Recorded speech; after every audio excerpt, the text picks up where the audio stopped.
Her şey söndü yani.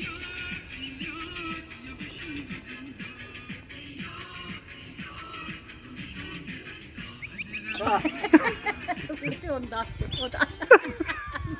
Ya nasıl? Ya, geldiler. Canlı yiyeyim seni. Eyvah. Yeri koyacaksınlar, çalışacak. Yeri, gitti.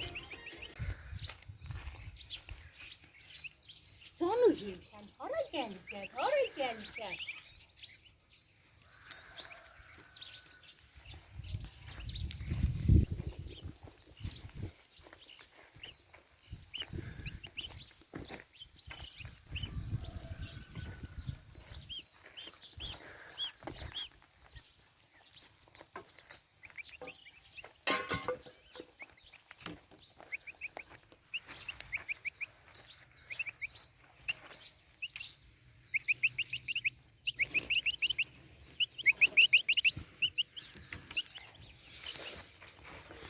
Orası olmaz.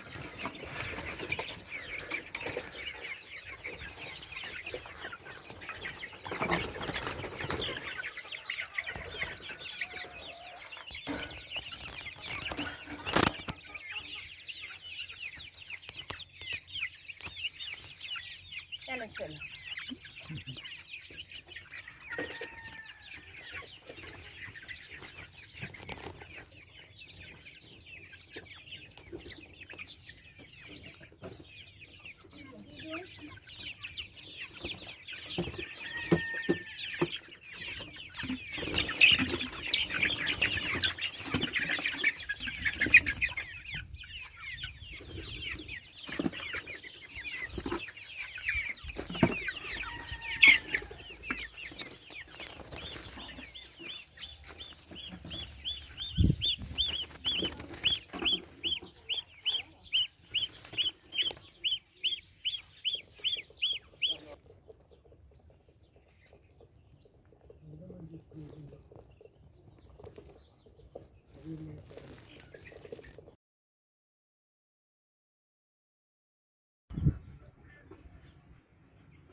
Mehmet Ağa çıkıp bakıyor doğru. Hamsi yığını bırakalım.